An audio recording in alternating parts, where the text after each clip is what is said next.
नहीं किया हमने। तो बहरहाल जस्ट फॉर रिकॉर्डिंग क्विकली मैं रिकॉल कर दूं तो हमने आज का टॉपिक स्टार्ट किया speed of reaction. Speed of reaction में सबसे पहले हमने डिफाइन किया स्पीड को डिफाइन करने के लिए हम कहते हैं अमाउंट का चेंज और टाइम हमें चाहिए। अमाउंट का चेंज रिएक्टेंट का भी लिया जा सकता है और प्रोडक्ट का भी लिया जा सकता है। उसको जब हम टाइम से डिवाइड करते हैं तो हमें पता चलता है रिएक्शन की स्पीड क्या है।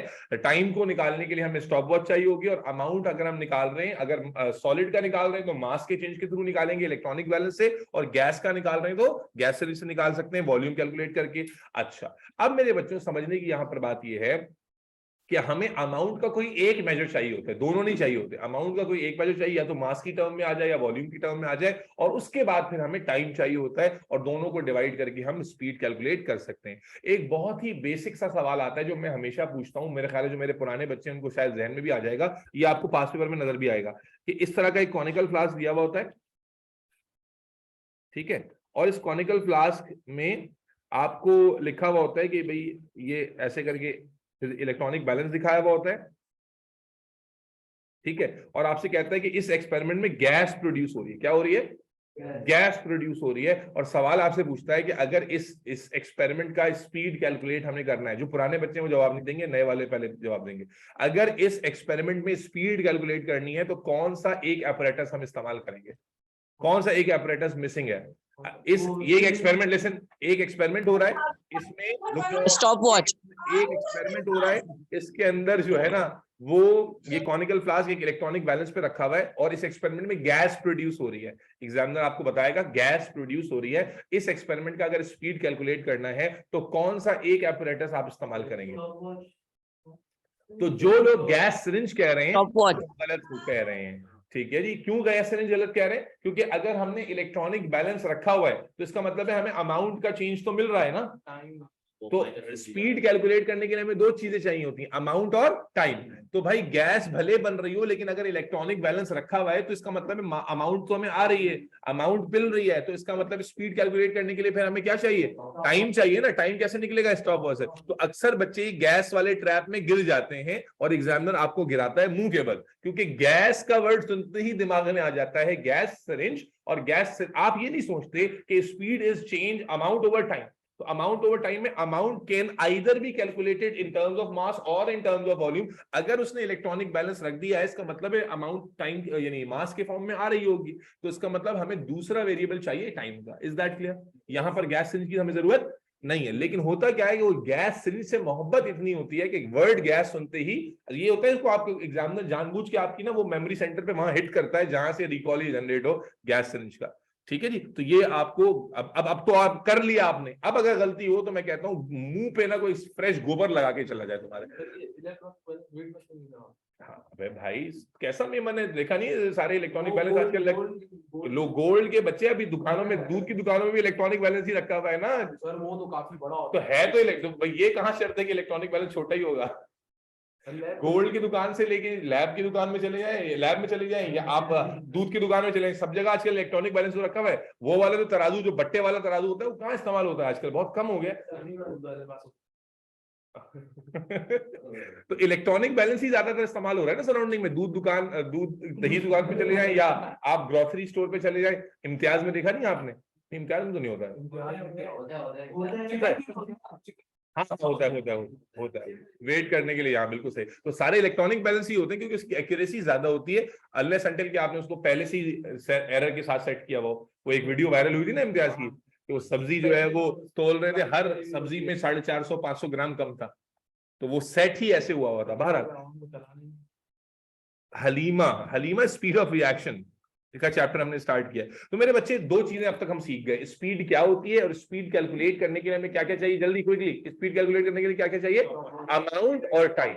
अमाउंट और टाइम, ठीक है जी। अमाउंट रिएक्टेंट का भी हो सकता है और प्रोडक्ट का। ऑनलाइन वालों ऑफलाइन वालों सबको समझ में आ गई ये बात? क्लियर है भाई? आगे चलते हैं। मनाइम बात समझ में आ गई है बेटा? Yes sir. ठीक है। मिकाल, सारा, अलिशबा? यस सर, आ रही है। चलो आगे बढ़ते हैं, एक स्टेप आगे निकालते हैं मेरे बच्चों। अब अगर मैं थोड़ा सा रेट की यूनिट पर जाऊं तो अब यहां बहुत इंपॉर्टेंट बात करने लगा हूं, बहुत इंपॉर्टेंट बात है। अगर अच्छे समझ गए तो स्पीड, तो अभी हमने कहा कि it is change in amount. अगर मैं चेंज इन अमाउंट को डेल्टा एक्स से शो कर दूं डेल्टा एक्स सिंबल ले लूं और चेंज इन टाइम को डेल्टा टी से, तो स्पीड का जो मैथमेटिकल रिप्रेजेंटेशन है वो delta x over delta T बनेगा, जिसमें delta x is change in amount of either reactant और प्रोडक्ट। ठीक है, that totally depends upon the scenario कि तुम क्या चीज निकाल सकते हो। अमाउंट ऑफ जो डेल्टा एक्स है चेंज इन अमाउंट है ऑफ रिएक्टेंट और प्रोडक्ट, ये तुम्हारे दोनों का नहीं लेना है, किसी एक का लेना है, या तो अमाउंट ऑफ रिएक्टेंट का चेंज या अमाउंट ऑफ प्रोडक्ट का चेंज लेना है, डिवाइड करना है चेंज इन टाइम से। टाइम की इनिशियल वैल्यू 0 है और उसके बाद अगर आपने रेगुलर इंटरवल पे निकाला है तो आप चेंज इन टाइम कैलकुलेट करके कर लेंगे। तो अच्छा, अब ये समझना है कि टाइम का यूनिट तो क्या होता है, सेकंड्स। टाइम का स्टैंडर्ड यूनिट तो आप क्या लेंगे, सेकंड। लेकिन जो अमाउंट है ना वो किस यूनिट में लिया जाएगा, ये समझना है। बेटा अमाउंट को हम सीधा सीधा मास की टर्म में भी ले सकते हैं। अब चूंकि मोल्स पढ़ चुके हो तो तुम लोग जल्दी समझ जाओगे। अमाउंट को सीधा सीधा हम मास की फॉर्म में ले सकते हैं, जैसा अभी मैंने बताया इलेक्ट्रॉनिक बैलेंस में हमने लिया, या अमाउंट को हम वॉल्यूम की फॉर्म में ले सकते हैं। लेकिन इन दोनों से ज्यादा बेहतर मेजर कौन है, मोल। कौन है, मोल। के मास तो ले लिया, लेकिन मास के थ्रू क्या निकाल लें भाई, आपको मोल का चैप्टर पढ़ा है ना, क्या मास के थ्रू मोल निकल सकता है, मास ओवर एमआर से मोल निकाल लें। इसी तरह वॉल्यूम के थ्रू भी मोल निकल सकता है, तो वॉल्यूम के थ्रू भी मोल निकाल लें। और मोल की फॉर्म से भी ज्यादा बेहतर अमाउंट का मेजर होता है कॉन्सेंट्रेशन। क्या होती है, ये भी आप पढ़ चुके हैं। क्यों, क्योंकि कॉन्सेंट्रेशन में मोल भी आ जाता है और पर यूनिट वॉल्यूम, मोल पर डीएम क्यूब होता था ना कॉन्सेंट्रेशन, तो उसमें मोल में देखो, अब मेरी बात को कनेक्ट करना, मास और वॉल्यूम हम अमाउंट में ले सकते हैं, कोई मसला नहीं है। लेकिन जब हम एक्सपेरिमेंटल एक्यूरेसी की बात करते हैं, स्टैंडर्डाइजेशन की बात करते हैं, तो अमाउंट को किसकी टर्म में लिया जाता है, कॉन्सेंट्रेशन। क्यों, क्योंकि मास से मोल बन सकता है, वॉल्यूम से भी मोल बन सकता है, और मोल पर यूनिट वॉल्यूम में जब हम कॉन्सेंट्रेशन लेते हैं तो उसमें मोल भी आ रहा होता है और वो वॉल्यूम के लिहाज से भी आ रहा होता है। अब मैं समझाता हूं कि इसकी एक्यूरेसी ज्यादा क्यों है, कॉन्सेंट्रेशन की एक्यूरेसी अमाउंट में ज्यादा क्यों है। समझो, मैं कहता हूं एक ग्लास में, अब बहुत ध्यान सुनना, 2 ग्लासेस है मेरे पास, 2 ग्लासेस में इक्वल क्वांटिटी ऑफ वाटर है।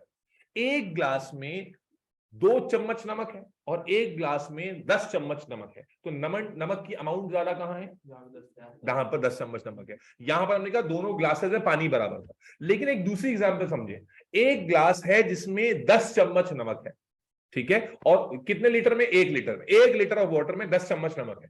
और दूसरी जगह पर हम आ जाते हैं तो वहां हम कहते हैं कि यार 10 लीटर पानी है और 10 लीटर पानी के अंदर 20 चम्मच नमक।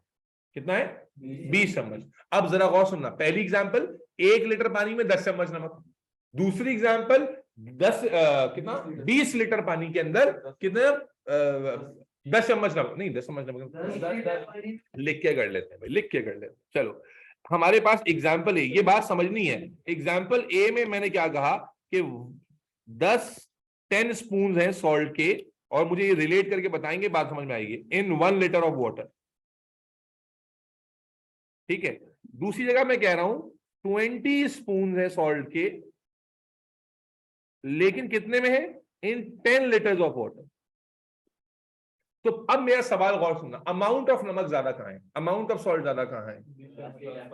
20 स्पून ज्यादा अमाउंट होती है ना, 10 स्पून कम अमाउंट होती है। 1 लीटर में अभी पूछूं कि भाई ये नमक की कॉन्सेंट्रेशन तुम्हें ज्यादा कहां फील होगी, 10 स्पून वाले 1 लीटर में या 20 स्पून 10 लीटर में। तो आप कहोगे एग्जाम्पल नंबर 1 में, क्योंकि पर यूनिट वॉल्यूम, देखो पहली एग्जाम्पल में 1 लीटर पे 10 स्पून डिसॉल्व हो रहे हैं, जबकि दूसरी एग्जांपल में अगर आप पर लीटर कैलकुलेट करेंगे तो पर लीटर कैलकुलेशन में 10 स्पून नहीं आएंगे, बल्कि अमाउंट ऑफ नमक जो है बहुत ज्यादा कम हो जाएगा। समझाने की बात क्या है कि अगर हम सिर्फ मास को देखते, अगर हम सिर्फ इसको देखते, मास को देखते, तो हमें नजर आ रहा है कि मास कहां ज्यादा है, सेकंड एग्जांपल में। इसी तरह अगर मास ज्यादा यहां पर है तो मोल भी यहां ज्यादा आएगा। लेकिन हमें प्रैक्टिकलिटी में पता है कि अगर मैं यहां पर दोनों जगह पर यानी दोनों नमक वाले सैंपल्स आपको पिलाऊं तो नमक का इफेक्ट, नमक की कॉन्सेंट्रेशन आपको ज्यादा कहां महसूस होगी, पहले वाले के अंदर। और आप जानते हैं कि कॉन्सेंट्रेशन ज्यादा होने से स्पीड ऑफ रिएक्शन भी ज्यादा होता है। एक अगर मेरे पास कॉन्सेंट्रेटेड एसिड हो और एक मेरे पास क्या हो, डाइल्यूट एसिड हो, एक कॉन्सेंट्रेटेड एसिड हो और एक क्या हो, डाइल्यूट एसिड हो, तो ज्यादा इफेक्ट कौन करेगा, कॉन्सेंट्रेटेड एसिड करेगा। तो कॉन्सेंट्रेटेड एसिड कहते ही किसे हुए, जिसका अमाउंट पर यूनिट वॉल्यूम ज्यादा हो। यानी ओ लेवल्स के इस पॉइंट पर तुम्हें यह समझना जरूरी है कि बेटा केमिस्ट्री में it's not only about amount, कि अमाउंट ज्यादा कहां है, अमाउंट ज्यादा कम है। Amount per unit volume is the accurate measure. Amount per unit volume ज्यादा कहाँ है? दो बातें कर रहा हूं मैं, एक है अमाउंट और एक है amount per unit volume. Amount per unit volume को क्या कहते हैं? कॉन्सेंट्रेशन। तो बेटा समझना यह है कि जब कहीं पर हम अमाउंट की बात करते हैं तो अमाउंट का सबसे एक्यूरेट मेजर जो हमें एग्जैक्टली सेंस देता है कि असल में अमाउंट का इफेक्ट ज्यादा कहां होगा, असल में अमाउंट का इफेक्ट ज्यादा कहां होगा, वो कॉन्सेंट्रेशन है। क्योंकि कॉन्सेंट्रेशन हमें सिर्फ अमाउंट का एक एंगल नहीं दिखाता, बल्कि वो अमाउंट कितने वॉल्यूम में डिसॉल्व हुई है और उससे ओवरऑल इफेक्ट क्या प्रोड्यूस होगा ये भी दिखाता है। इसलिए याद रखिएगा, जो हम ऊपर बात कर रहे थे कि स्पीड में जो यूनिट है कि change in amount over time, तो हम अमाउंट को किस फॉर्म में लेंगे? हमेशा कॉन्सेंट्रेशन। और कॉन्सेंट्रेशन का यूनिट क्या होता है बच्चों? मोल पर डीएम क्यूब होता है, मोल पर डीएम क्यूब। और टाइम का यूनिट क्या था? सेकंड। तो इसलिए जो स्पीड का मैथमेटिकल यूनिट बनता है, स्पीड का मैथमेटिकल यूनिट बनता है, वो क्या बन जाता है? मोल पर डीएम क्यूब सेकंड। जिसमें अमाउंट का यूनिट क्या है? मोल पर डीएम क्यूब। मेरी बात को लॉजिकली समझ पाए हो तो यस और नो करना कि मैंने क्या कहा। स्पीड कैलकुलेट करते हैं अमाउंट ओवर टाइम से। अमाउंट को वैसे तो डायरेक्ट मास से भी निकाल सकते हैं, वॉल्यूम से, लेकिन अगर हम एक्सपेरिमेंटल एक्यूरेसी की बात करें, एग्जैक्ट डिटेल की बात करें, सही इंफॉर्मेशन की बात करें, तो amount should be measured in concentration, क्योंकि वो हमें सिर्फ अमाउंट नहीं बल्कि अमाउंट का इफेक्ट दिखाती है। अब जब कॉन्सेंट्रेशन ज्यादा होगी तो डेफिनेटली हम ये कहेंगे कि स्पीड या इन्वॉल्वमेंट या कोलिजन, ये जो भी कुछ हम आगे पढ़ने वाले, सॉरी, कॉन्सेंट्रेशन, स्टैंडर्ड कॉन्सेंट, मैं यही तो समझा रहा हूं कि स्टैंडर्डाइज कॉन्सेंट्रेशन को क्यों किया गया है। वी कैन यूज मास और volume directly to estimate the speed of reaction, but for accuracy we will go with concentration, ताकि हमें अमाउंट पर यूनिट वॉल्यूम के लिहाज से अंदाजा हो। जी जी बिल्कुल डिफरेंस आएगा। इसीलिए आपको ये जान के रखना है कि कंसंट्रेशन पर हम रिलाई करते हैं, क्योंकि जैसे कि मैंने अभी नमक की एग्जांपल दी कि अमाउंट के लिहाज से देखा जाए तो सेकंड एग्जांपल में अमाउंट ज्यादा बन रही है, लेकिन जब हम इफेक्ट ऑफ नमक देखेंगे तो हमें फर्स्ट एग्जांपल में ज्यादा होगा, क्योंकि पर यूनिट वॉल्यूम नमक ज्यादा कहां पर है? फर्स्ट एग्जांपल में है। तो उम्मीद है कि ये 2-3 बातें समझ में आ गई। Let me just recall all this information. हमने चैप्टर या टॉपिक को आज स्टार्ट किया after completing redox from this basic definition के स्पीड क्या है। स्पीड हम जानते हैं रफ्तार को कहते हैं। किसकी रफ्तार की बात हो रही है? रिएक्शन की। रिएक्शन की रफ्तार को हम डिफाइन कैसे करते हैं कि रिएक्शन में अमाउंट ऑफ रिएक्टेंट कितना जल्दी जल्दी खत्म हो रहा है या प्रोडक्ट कितना जल्दी जल्दी बन रहा है पर यूनिट टाइम में, उसे हम स्पीड कहते हैं। इस अब उसमें अमाउंट के लिए, मेजरमेंट के लिए हम इलेक्ट्रॉनिक बैलेंस के थ्रू मास निकाल सकते हैं, लेटर ऑन हम कैलकुलेशन से मोल बना सकते हैं। इसी तरह अगर गैस का वॉल्यूम निकालें तो गैस का वॉल्यूम के थ्रू भी हम अमाउंट निकाल सकते हैं, लेटर ऑन उससे भी हम मोल बना सकते हैं। और टाइम के लिए हमें स्टॉप वॉच चाहिए होती है। तो डेफिनेटली अगर हम स्पीड कैलकुलेट करने जा रहे हैं तो जो सेट ऑफ अपैरेटस हमारे पास होने चाहिए, एक से हमें टाइम मिलना चाहिए और एक से अमाउंट मिलनी चाहिए। उसके बाद सर ने बताया कि भाई अगर हम स्पीड को मैथमेटिकली रिप्रेजेंट करते हैं तो that is delta x over delta T, which is change in amount over change in time, जिसमें टाइम का यूनिट हमेशा सेकंड्स रहेगा, लेकिन जो चेंज इन अमाउंट है that can be calculated in terms of mass and volume. But जब हम standardisation की बात करते हैं तो अमाउंट का चेंज हमेशा किसमें कैलकुलेट किया जाता है? बोलो बेटा, कॉन्सेंट्रेशन की फॉर्म। किस फॉर्म में? कॉन्सेंट्रेशन की फॉर्म में, मोल पर डीएम की फॉर्म क्यूब, मोल पर डीएम क्यूब की फॉर्म में। और इसीलिए जो हमारे पास स्पीड का फाइनल यूनिट बना वो क्या बना? मोल पर DM cube second. Is that clear? यहां तक बात समझ में आ गई सबको? यहां तक बात समझ में आ गई है? चल मेरे बच्चे, अब इस चैप्टर में इंट्रोडक्टरी बातें पूरी हो गई। अब इस चैप्टर में हम एक कॉन्सेप्ट पढ़ेंगे, 2-3 डेफिनेशंस हैं और 2-3 डेफिनेशंस के बाद एक थ्योरी है और उसके बाद इस चैप्टर की कोर डिस्कशन शुरू होती है। तो अब हम इस चैप्टर में जो अगली हेडिंग लगाने जा रहे हैं, बहुत ही सिंपल सा कॉन्सेप्ट है। कुछ डेफिनेशंस है। पहले तो सबसे पहली जो डेफिनेशन है वो है एवरेज इंटरनल एनर्जी।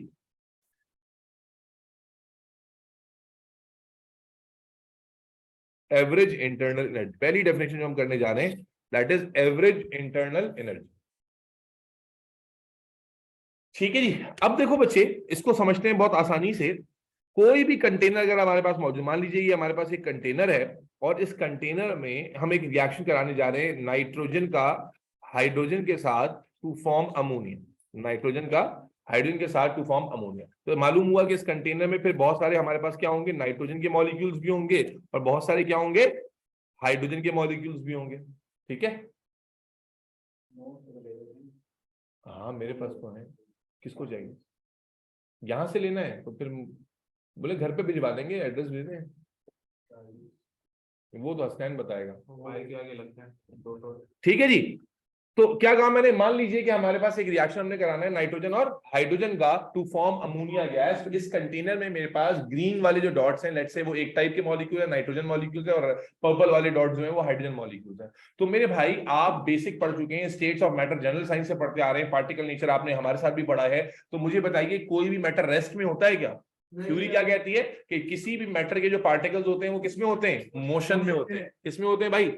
मोशन में। और मुझे बताइए मोशन बगैर एनर्जी के हो सकती है क्या? नहीं हो सकती। मोशन बगैर एनर्जी के नहीं। इसका मतलब है ये पार्टिकल्स जो गैस के पार्टिकल्स हैं, दे आर इन मोशन। जिस एनर्जी यानी जो एनर्जी से ये मोशन कर रहे हैं, जो इनमें पहले से मौजूद है, बाय डिफॉल्ट मौजूद है, उसे हम क्या कहते हैं? इंटरनल एनर्जी कहते हैं। क्या कहते हैं? तो energy, internal energy, internal energy, तुम बैठे हो, तुम्हारे पास अपनी अमाउंट ऑफ एनर्जी है ना, जिसका तुम इस्तेमाल करते हो, ये अभी तुम्हें कहीं और से नहीं मिली। देखो पार्टिकल्स जितने भी किसी भी रिएक्टिंग मॉलिक्यूल के जो पार्टिकल होते हैं वो रेस्ट में नहीं होते, रुके हुए नहीं होते, they are in motion, they are in motion. तो ये जो मोशन वो कर रहे होते हैं वो एनर्जी के इस्तेमाल करके कर रहे होते हैं। तो जो एनर्जी उनमें पहले से मौजूद है, जिसे इस्तेमाल करके वो मोशन करते हैं, that particular energy is called just energy भी तो सकता है, इंटरनल एनर्जी। क्या होता है? जस्ट एनर्जी भी तो इंटरनल इसलिए कह रहे हैं क्योंकि अभी हम बाहर से एनर्जी सप्लाई करेंगे तो पता चलेगा, डिफरेंशिएट हो जाए कि ये एनर्जी पहले से थी और ये एनर्जी अब बाहर से ला रहे हैं। तो पहली टर्म जो माजन भाई हम आपके साथ डिस्कस कर रहे हैं, that is average internal energy. तो एवरेज इंटरनल एनर्जी को फिर से डिफाइन कर लेते हैं। It is the amount of energy which is originally possessed by the molecule. कि इन मॉलिक्यूल्स के पास पहले से जो एनर्जी मौजूद होती है, मॉलिक्यूल्स के पास पहले से जो एनर्जी मौजूद होती है, उसे हम कहते हैं एवरेज इंटरनल एनर्जी। डेफिनेशन लिखते भी जाएंगे। क्या है भाई? Amount of energy possessed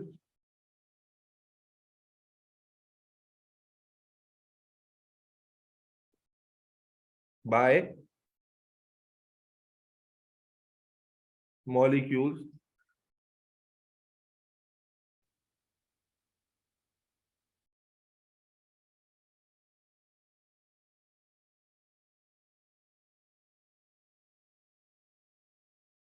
is called average internal energy. कि वो एनर्जी जो मॉलिक्यूल्स में पहले से मौजूद होती है उसे हम एवरेज इंटरनल एनर्जी कहते हैं। ये हमने नहीं दी है, ये ओरिजिनली बाय डिफॉल्ट उनमें पहले से क्या थी? मौजूद थी। ठीक है, यहां पर हम आसानी के लिए कुछ वैल्यूज सपोज कर लेते हैं। मान लेते हैं यहां पर मैं कुछ मॉलिक्यूल्स कम कर दूं ताकि सपोज करना आसान हो जाए।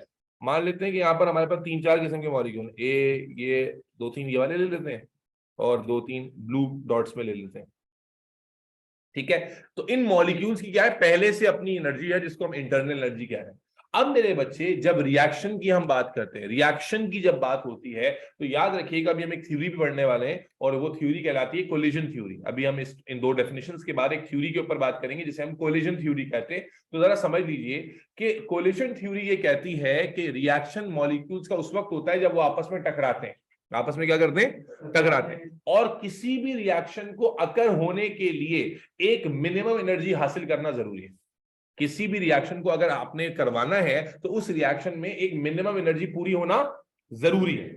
मसलन सपोज कर लेते हैं कि नाइट्रोजन और हाइड्रोजन के रिएक्शन के लिए सपोजिशन है कि 100 जूल की एनर्जी रिक्वायर्ड है। मान लेते हैं 100 जूल की एनर्जी रिक्वायर्ड है, जस्ट सपोजिशन के लिए कह रहा हूं। और यहां पर ये जो मॉलिक्यूल है, लेट्स से इसकी एनर्जी 50 है,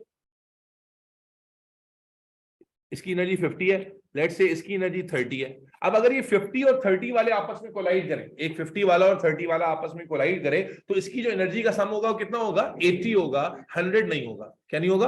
100 नहीं होगा। बात समझ में आ रही है? तो कोलिजन थ्योरी कहती है कि रिएक्शन जो है वो कोलिजन की वजह से होता है। जब मॉलिक्यूल आपस में टकराते हैं तो इनके टकराने की वजह से कोलिजन होता है। लेकिन हर टकराना कोलिजन के लिए, हर टकराना रिएक्शन के लिए रिस्पॉन्सिबल नहीं होता। क्यों? क्योंकि हर रिएक्शन को स्टार्ट करने के लिए एक मिनिमम सम को अचीव करना जरूरी है। जैसे इन दिस पर्टिकुलर केस हमने लेट किया कि वो 100 जूल है। क्या है भाई? 100 जूल। तो मेरे बच्चे ये जो अमाउंट ऑफ एनर्जी है ना 100 जूल की, ये जो अमाउंट ऑफ एनर्जी है जो 100 जूल की है, ये अमाउंट ऑफ एनर्जी जब तक हासिल नहीं होगी तब तक रिएक्शन स्टार्ट नहीं होगा। रिएक्शन स्टार्ट क्या होगा? नहीं होगा। तो बात समझने की बात क्या है? पहला क्या कि मॉलिक्यूल्स के पास पहले से जो एनर्जी मौजूद है उसे हम क्या कहते हैं? इंटरनल एनर्जी या एवरेज इंटरनल एनर्जी कहते हैं। और किसी भी रिएक्शन को स्टार्ट करने के लिए एक हमें certain value of energy required होती है। दूसरी टर्म उस पर आ जाए, क्या कहती है वो एनर्जी? Threshold energy. कौन सी एनर्जी? Threshold energy. दूसरी टर्म आ गई बेटा, इंटरनल एनर्जी समझ में आ गई। मॉलिक्यूल्स के पास पहले से जो एनर्जी मौजूद है वो क्या है? एवरेज इंटरनल एनर्जी है। अब अगली टर्म क्या आ रही है भाई? बोलो भाई। Threshold energy. थ्रेशोल्ड एनर्जी क्या है? अक्सर बच्चों को कंफ्यूजन हो जाती है, जैसे पीछे वाली बच्ची को भी हो गई। ये थ्रेशोल्ड एनर्जी क्या है? Total amount of energy required for a reaction।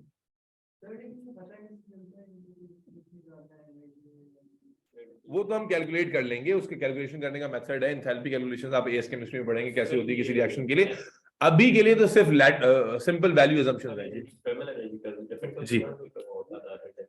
जी तो अभी दो बातें की हमने, सिनेरियो बेस्ड बातें हुई हैं। अब इस बात समझ में आनी चाहिए कि भाई मॉलिक्यूल्स के पास, हर रिएक्शन में मॉलिक्यूल्स के पास पहले से क्या होती है? एनर्जी। उसको क्या कहते हैं? Internal energy. क्या कहते हैं भाई? इंटरनल एनर्जी क्या है? लेकिन किसी भी रिएक्शन को स्टार्ट करने के लिए एक मिनिमम टोटल पर हमें पहुंचना होता है। जब तक वहां तक नहीं पहुंचेंगे रिएक्शन स्टार्ट नहीं होगा। उस टोटल को क्या कहते हैं? थ्रेशोल्ड। जब तक कोलिजन का टोटल वहां तक नहीं पहुंचेगा रिएक्शन नहीं होगा, और अगर वहां तक पहुंच रहा होगा तो रिएक्शन हो जाएगा। Is that clear?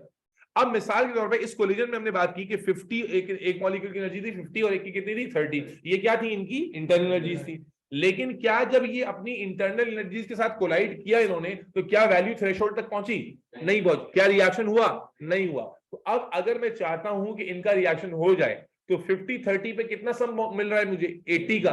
मुझे कितनी मजीद एनर्जी चाहिए? 20। अगर मैं 20 जूल एनर्जी बाहर से सप्लाई कर दूं तो ये 100 तक पहुंच जाएगा। बाहर से मैंने सप्लाई कर दिया तो 100 तक पहुंच गया। तो 100 तक पहुंचा मतलब थ्रेशोल्ड तक पहुंच गया, और जब थ्रेशोल्ड तक पहुंचा तो रिएक्शन हो जाएगा। बेटा ये जो एनर्जी अब मैं बाहर से सप्लाई करूंगा, क्यों? ताकि इंटरनल एनर्जी में जो डेफिसिट आ रहा है थ्रेशोल्ड तक पहुंचने में, वो पूरा हो जाए। वो एनर्जी क्या कहलाती है? एनर्जी ऑफ एक्टिवेशन या एक्टिवेशन एनर्जी। क्या कहलाती है? अक्सर बच्चों को थ्रेशोल्ड और एक्टिवेशन में कंफ्यूजन होती है।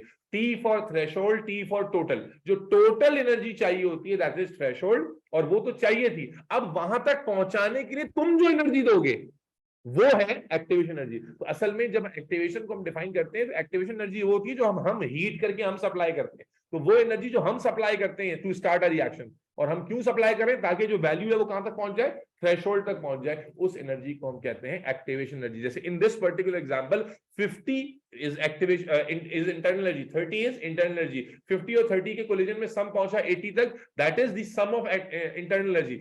लेकिन थ्रेशोल्ड रिक्वायर्ड कितना था? एटलीस्ट 100 का। तो इसलिए जो डेफिसिट आ रहा था वो 20 था, जिसको आपको बाहर से जब तक आप पूरा नहीं करेंगे रिएक्शन नहीं होगा। तो वो एनर्जी जो आप सप्लाई करोगे वो क्या कहलाएगी? जैसे बहुत जबरदस्त एग्जांपल है, जब आप माचिस की तीली जलाते हैं तो माचिस की तीली खुद ब खुद क्यों नहीं जल रही? क्यों? क्योंकि उसके रिएक्शन को स्टार्ट करने के लिए एक अमाउंट ऑफ एनर्जी कम है। जैसे ही आप उसको रेजिस्टेंस देते हैं, रेजिस्टेंस के थ्रू हीट देते हैं, रगड़ के थ्रू हीट देते हैं, तो आप देखते हैं वो एनर्जी आप पूरी करते हैं, रिएक्शन हो जाता है। बहुत सारी पेट्रोल खुद ब खुद क्यों नहीं जल रहा? पड़ा वो नहीं जलेगा अनलेस अनटिल गर्मी बहुत ज्यादा ना हो या आपने माचिस ना दिखाई हो। क्यों नहीं? हर जगह ही एक्टिवेशन एनर्जी का साइन हमें नजर आता है। बहुत कम रिएक्शन ऐसे हैं जिनको एक्टिवेशन एनर्जी की जरूरत नहीं होती। बहुत कम रिएक्शन, यानी कौन से रिएक्शन होंगे जिनको एक्टिवेशन एनर्जी नहीं चाहिए होगी? जिनके मॉलिक्यूल्स पहले से इतने एनर्जाइज्ड हैं कि वो थ्रेशोल्ड तक पहुंच रहे हैं।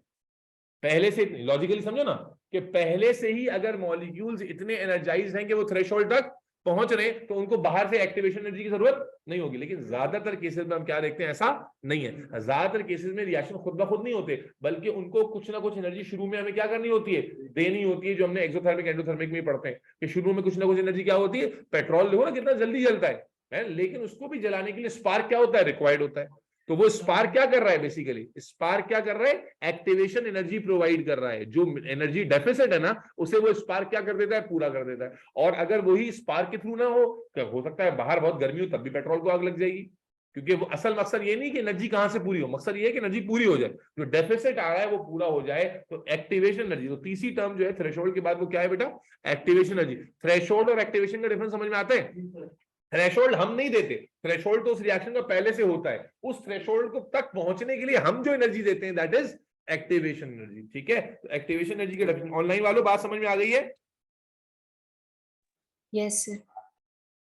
ऑनलाइन वालों मिकाल, सारा, Alishba, Yes. Time. Hello, Yes. sir. मेरी आवाज नहीं आ रही?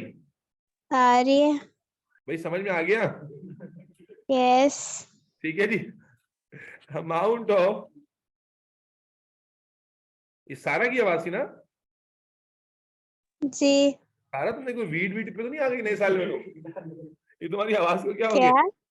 कोई वीड वगैरह का नशा तो स्टार्ट नहीं कर लिया तुमने? गांजा वांजा फूकना शुरू किया? नहीं। आवाज को क्या हो गया? लगता है कि न्यू ईयर्स नाइट पर जो तुमने शैंपेन चढ़ाई थी ना, उसका अभी तक हैंगओवर उतरा नहीं है। तो amount of energy required above internal energy to reach threshold energy is called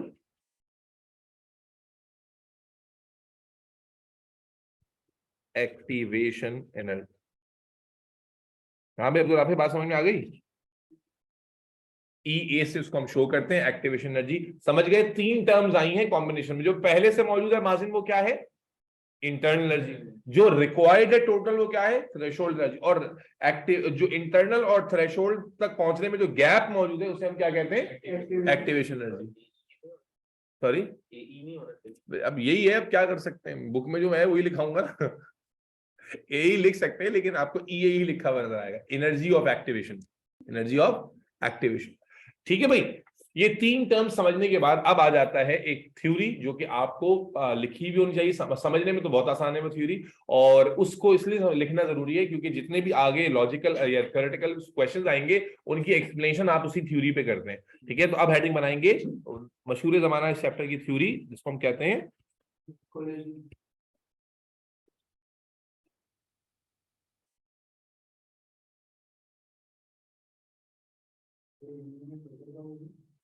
पंद्रह तक इंशाल्लाह। असल में पेपर मैंने दे दिया है, तो पेपर में जो टॉपिक्स पहले से डाल दिए हैं वो तो कराने हैं ना, इसलिए पता नहीं, देख लेंगे।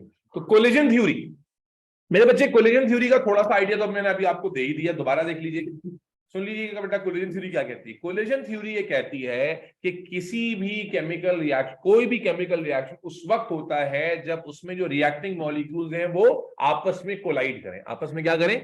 कोलाइड। इसीलिए पहली चीज समझ ले, कोलिजन जरूरी है। अगर कोलिजन नहीं हो रहा मॉलिक्यूल्स का आपस में, तो रिएक्शन भी नहीं होगा। पहली चीज थ्योरी कहती है, पहले सुन लीजिए जरा, फिर एक साथ लिख लेंगे। थ्योरी ये कहती है कि किसी भी केमिकल, कोई भी केमिकल रिएक्शन उस वक्त होता है जब उसके रिएक्टिंग मॉलिक्यूल्स क्या करते हैं? आपस में टकराते हैं, कोलाइड करते हैं। लेकिन ये कोलिजन जरूरी नहीं, कहता है कोलिजन 2 तरह के हो सकते हैं जब मॉलिक्यूल आपस में टकराए। टकराना जरूरी है, लेकिन टकराना जरूरी नहीं है कि फ्रूटफुल ही हो। ठीक है, 2 तरह के कोलिजन होते हैं, एक को हम इफेक्टिव कोलिजन या सक्सेसिव कोलिजन कहते हैं, और एक को हम इनइफेक्टिव या नॉन सक्सेसिव कोलिजन कहते हैं। यानी जब आपस में मॉलिक्यूल टकरा रहे हैं, तो टकराना कामयाबी से भी हो सकता है और नाकामी के साथ भी हो सकता है। अब सवाल ये है कि कौन सा टकराना कामयाब वाला है और कौन सा नाकाम वाला है। अब ये तो क्या चबले,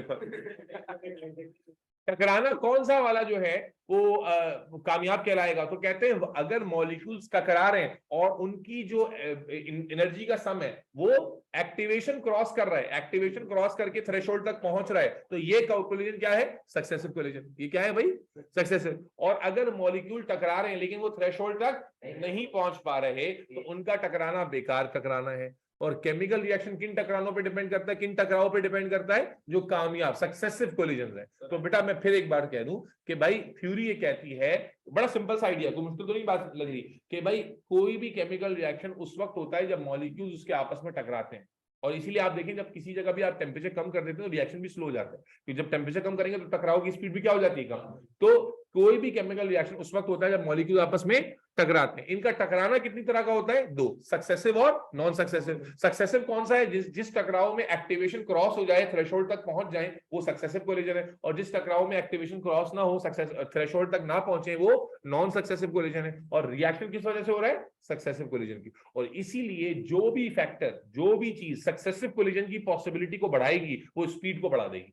जो भी फैक्टर सक्सेसिव कोलिजन की पॉसिबिलिटी को, प्रोबेबिलिटी को बढ़ाएगा, वो स्पीड को भी क्या करेगा, बढ़ा देगा। अब इसी को अंग्रेजी में मुलाहिजा फरमा लीजिए, a chemical reaction is a result of collision in between the molecules which are of two types, successive and non-successive. The collisions which reaches the threshold value are called successive collision, whereas the collision which fails to reach the threshold are called non-successive collision. A reaction results in results because of successive collision, and any factor that increases the possibility of successive collision will increase the speed of reaction. क्या कहा हमने कि chemical reaction, याद कर लीजिए, chemical reaction कब होता है, जब मॉलिक्यूल्स कोलाइड करते हैं। कोलिजन दो तरह का होता है, सक्सेसिव और नॉन सक्सेसिव। जो कोलिजन थ्रेशोल्ड तक पहुंचता है वो सक्सेसिव, जो नहीं पहुंचता वो non successive. Reaction successive collision की वजह से होता है, और इसीलिए जो भी फैक्टर सक्सेसिव कोलिजन की पॉसिबिलिटी को बढ़ाएगा वो स्पीड को भी बढ़ा देगा। इसी को लिख लेते जल्दी से, लिखें भाई।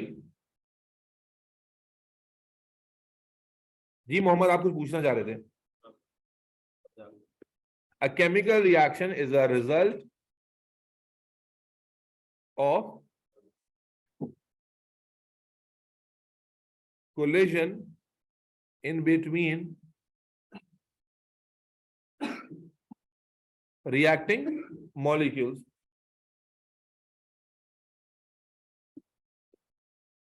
Collision are of two types, successive, या जिसको हम इफेक्टिव कोलिजन्स भी कहते हैं, एंड नॉन सक्सेसिव, जिसको हम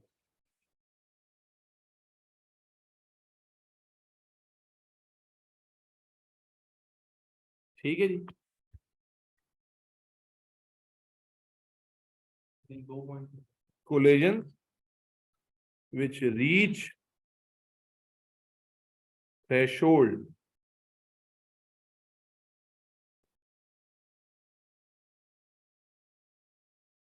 energy are successive,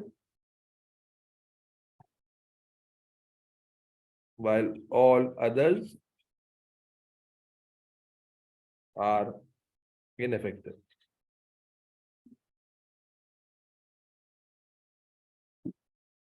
Reaction results due to successive collision. Any factor that increases number of successive collisions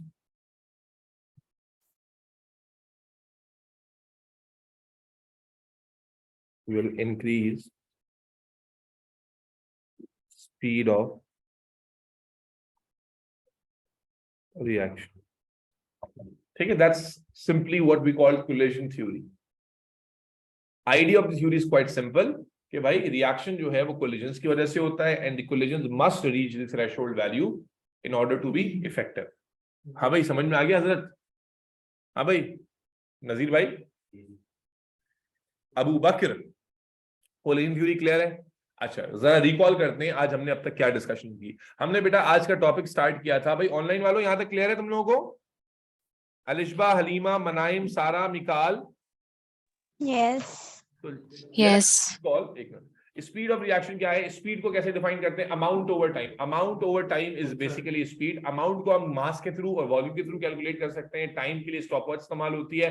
जब हम यूनिट्स की बात करते हैं, एग्जैक्ट मेजरमेंट्स की बात करते हैं, तो amount has to be converted in terms of concentration which is the best measure, and time will remain as time. उसके बाद फिर हमने बात की कि भाई तीन टर्म्स हैं बेसिक सी। एक इंटरनल एनर्जी की टर्म है जो कि मॉलिक्यूल्स में पहले से मौजूद होती है, उसको हम इंटरनल एनर्जी कहते हैं। दूसरी टर्म जो है वो है थ्रेशोल्ड, जो कि टोटल एनर्जी है रिक्वायर्ड होती है किसी भी रिएक्शन के लिए। और जो डिफरेंस होता है जो हम सप्लाई करते हैं, that is the activation energy. उसके बाद एक बेसिक सी थ्योरी है that is called collision theory, which says कि केमिकल रिएक्शन कोलिजन्स की वजह से होता है, और कोलिजन्स दो तरह के होते हैं। और कौन से कोलिजन रिस्पांसिबल होते हैं रिएक्शन के लिए इफेक्टिव या सक्सेसिव कोलिजन। कौन से कोलिजन सक्सेसिव होते हैं? जो थ्रेशोल्ड तक पहुंचते हैं, ठीक हो गया। और any factor that increases the possibility of successive collision will increase the speed. ये थ्योरी समझ लेने के बाद, ये थ्योरी लिख लेने के बाद मेरे बच्चे, अब हम आ जाते हैं factors affecting speed of reaction पर, कि वो कौन से फैक्टर्स हैं जो स्पीड ऑफ रिएक्शन को अफेक्ट करते हैं, कौन से फैक्टर्स हैं जो स्पीड ऑफ रिएक्शन को कंट्रोल करते हैं। तो अब हमारे पास आ गया बेटा फैक्टर्स।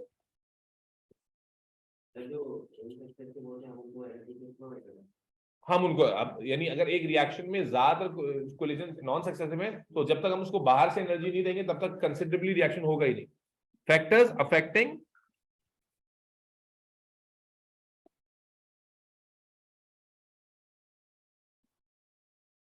हाँ भाई मिकाल, बात समझ में आ गई?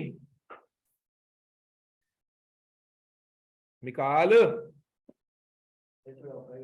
अबे क्या ऊपर कर दें?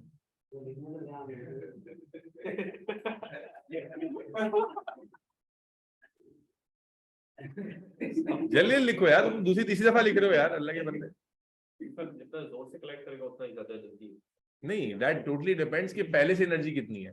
जितनी एनर्जी ज्यादा होगी उतनी जोर से कोलाइड करेगा। अगर एनर्जी पहले से स्पीड बढ़ी, उससे स्पीड बढ़ेगी।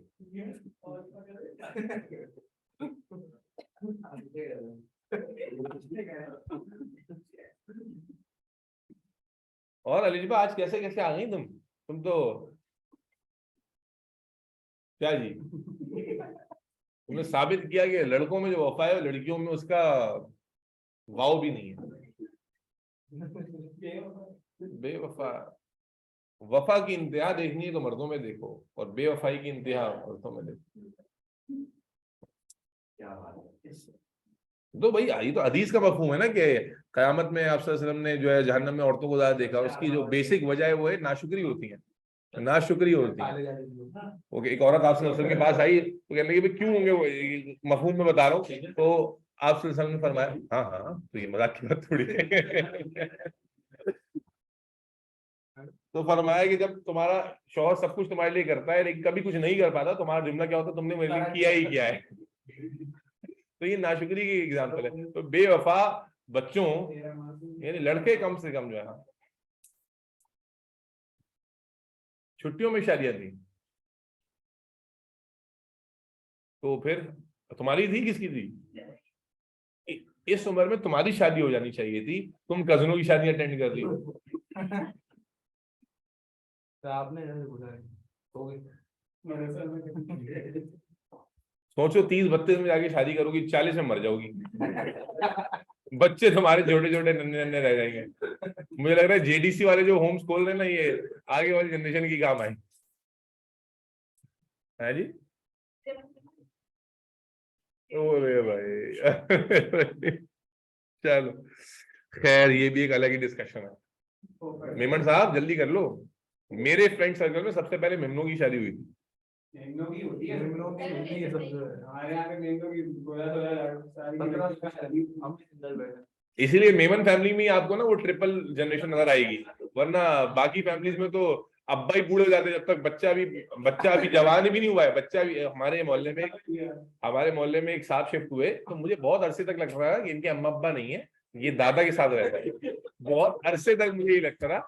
नमाज में मिलते थे तो सलाम दुआ भी थी, कभी पूछने की ऐसी हिम्मत नहीं हुई। मैंने कहा नामुनासिब लगता है, लेकिन वो बच्चा मतलब बच्चे की उम्र जो है ना वो समझे कि होगी अभी 12-14 साल होगी मुश्किल से, और जो जिनको मैं दादा समझ रहा हूँ वो कंफर्म नियर टू 60 है। मतलब नियर टू 60 मतलब मैं ऐसे नहीं कह रहा दादा, मतलब एक तो होता है दाढ़ी सफेद होती है और चेहरे पे झुर्रियां होती हैं भाई उनके, जो है ना ये क्या नाम है भवे आईब्रोज भी जो है ना उनमें भी सफेद बाल आ चुके हैं। तो मतलब मुझे लगता है दादा होते ना अपने पोते को लेके निकलते हैं, मैं समझता था कि अम्मा अब्बा तो बाहर होंगे, नहीं सोचते ये छोटे से बच्चे ये अपने दादा के साथ कैसे रहता है। तो किसी और से उनके नेबर से मेरी बात हुई, मैंने कहा इनके वालिद साहब कौन है? कह रहे हैं आपसे मिलते तो अरे इनके वालिद साहब, तो पता चला कि उन्होंने शादी ही तकरीबन 42 की एज में की थी। मैंने कहा अभी भी करने की क्या जरूरत थी? अभी भी करने की जरूरत क्या थी भाई? अब तो अल्लाह अल्लाह करते अब करने की क्या जरूरत थी? लेकिन असल में जरूरी है, जन्नत के आला दर्जात पे जाने के लिए जरूरी है कि आदमी शादी करके वो जो आजमाइश है ना अल्लाह ने रखी वो, ठीक है। ऐसे ही रिश्ता तुम्हारे लिए भिजवाएंगे। तुम जितना फकरिया कह रही हो क्या ही अच्छा हो, कोई शेख सऊदी ढूंढ लेंगे जो 75 से 80 के दरमियान हो। मर जाएगा वही जो टाइम। भाई वो अभी कोई वो जो दुबई का जो किंग है उसकी एक बीवी ने तलाक ली है ना उससे, यार पता नहीं लिए नहीं। 1 लाख हाँ हाँ, तो उसकी बीवी कोई मतलब यूरोपियन बीवी थी, कौन थी हाँ। पता नहीं, वो तलाक में 80 मिलियन या बिलियन डॉलर्स बहस का वो उसको मिल रहे थे। उनका मैं कहता हूँ कि एक नहीं 4 6 8 नस्लें तुम्हारी जो है ना वो घर बैठ के। देखोगा उसमें 60-70 करोड़। ओ मैं कहता हूँ औरत हो ना कोई तो शेखों से शादी करे यार। पर ये भी है कि हस्बैंड शादी कर दिया जाता है, लेकिन हमारी सोसाइटी में तलाक ये हमारी सोसाइटी में बेघर को ज्यादा बहुत ज्यादा है। डाइवोर्स के बाद में खैर अभी ये तो चलो हलीमा कह रही क्लास ओवर, नहीं नहीं भाई क्लास ओवर नहीं है अभी। Factors affecting speed of reaction, तो वो कौन से फैक्टर्स हैं जल्दी से लिख लेते हैं, फैक्टर्स लिख लें।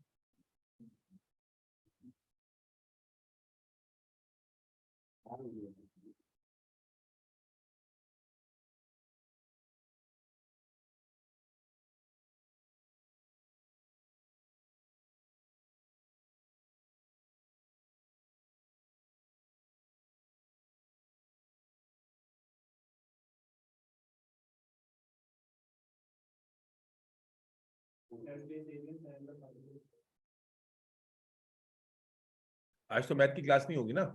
नहीं।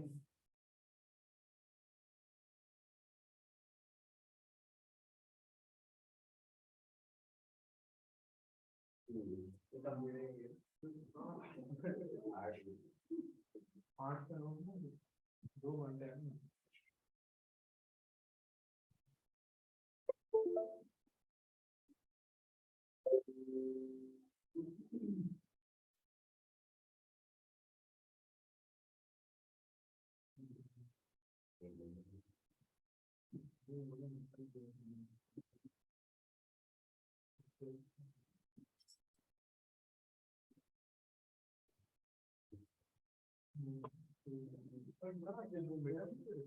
चलो बेटा आप ऐसा करते हैं उसको यहीं पर वो करते हैं इंशाल्लाह, यहीं फैक्टर शुरू करेंगे नेक्स्ट सेशन में, तो अजान भी हो रही है फिर नमाज का भी टाइम हो जाएगा।